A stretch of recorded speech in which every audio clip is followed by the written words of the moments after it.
Europe's police cars have a weird reputation. Some turn into legends because they stay fast, calm, and reliable when everything goes wrong.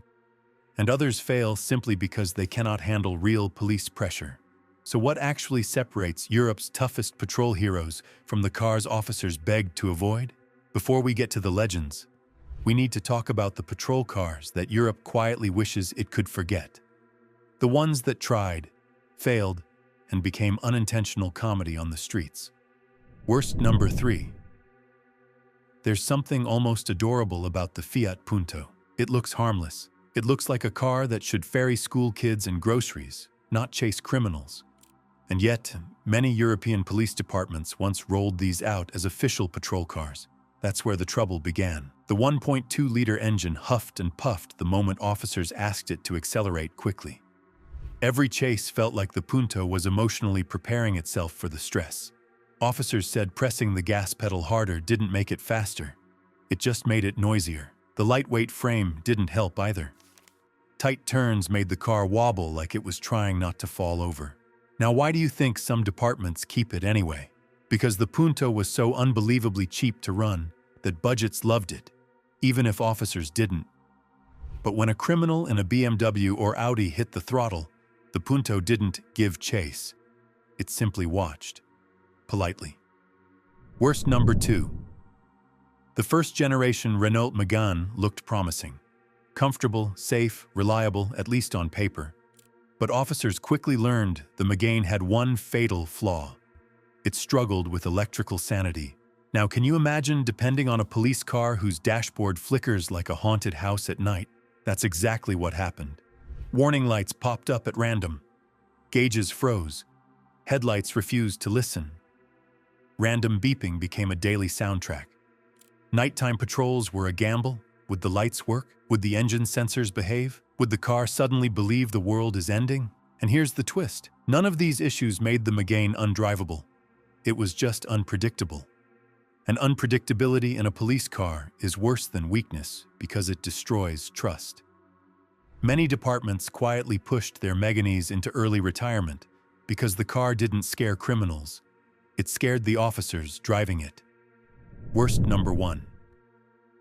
Now we come to Europe's most unintentionally comedic police car, the Lada 2107, a car that felt like it was designed in a time when life was slower, roads were emptier, and criminals were more polite. Its acceleration was basically a suggestion. Pressing the pedal didn't create speed, it created hope. The brakes had a personality of their own, and the handling felt like steering a refrigerator during a storm.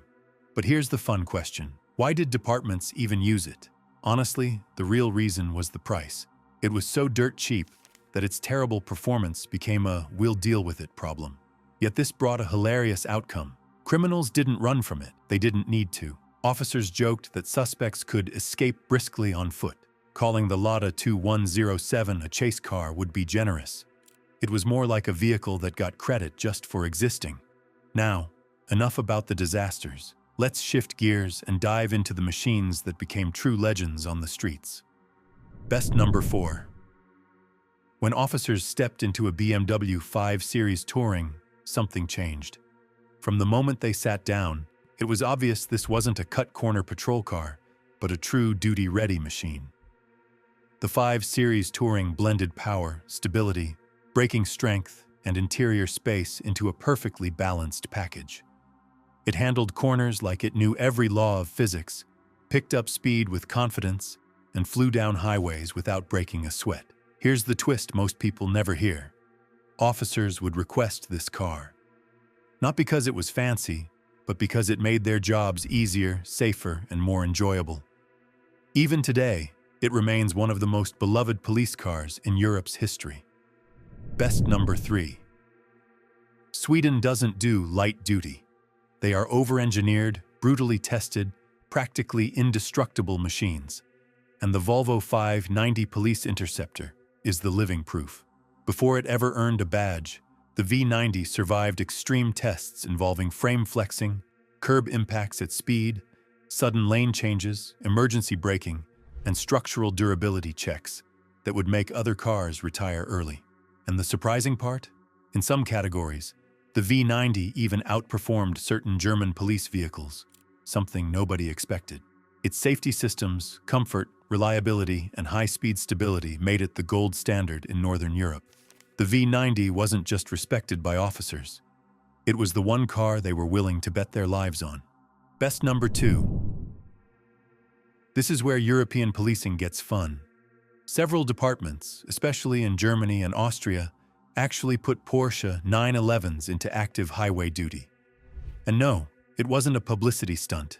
They genuinely needed them.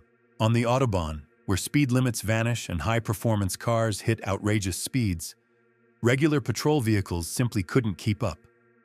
Criminals felt safe. The police needed an answer. And the 911 delivered exactly what the highways needed. With surgical handling, explosive acceleration, and a top speed that reminded criminals of their mortality, the 911 became a highway enforcer like no other. Drivers who saw it appear in the mirror rarely tried to run, because there's no outrunning justice in a Porsche. Best number 1. Now let's talk about the most iconic police car Europe, and maybe the world has ever produced. The Lamborghini Gallardo Polizia. Italy did not simply put a supercar on patrol. They took a Lamborghini Gallardo and transformed it into a fully capable emergency unit. Instead of treating it like a showpiece, they equipped it with police radios, emergency lights, secure storage, and even a temperature-controlled medical refrigerator hidden in the rear. Yes, an actual refrigerator inside a Lamborghini. And why would anyone ever do that? Because this car was not created for ordinary patrols. It was built for missions where every second was precious. When storms grounded helicopters or traffic clogged every major road, the Gallardo could still slice through the chaos. It carried donor organs, blood supplies, and life-saving equipment across Italy at speeds that no ambulance could dream of reaching. It was not just fast. It was dependable speed with a purpose. The Gallardo did more than chase criminals. It carried hope.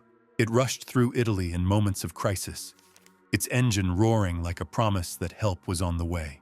Seeing that bright blue and white Lamborghini tearing across the autostrada, lights flashing and sirens echoing, was something people never forgot.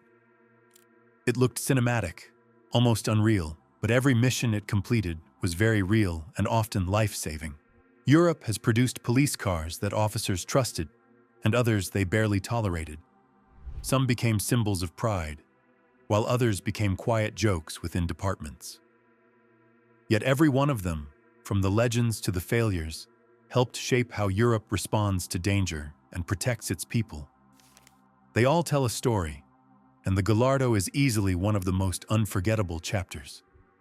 If you enjoyed this deep dive into Europe's best and worst patrol cars and want more surprising automotive breakdowns, stick around. What's coming next might be even crazier than this, and trust me, you don't want to miss it.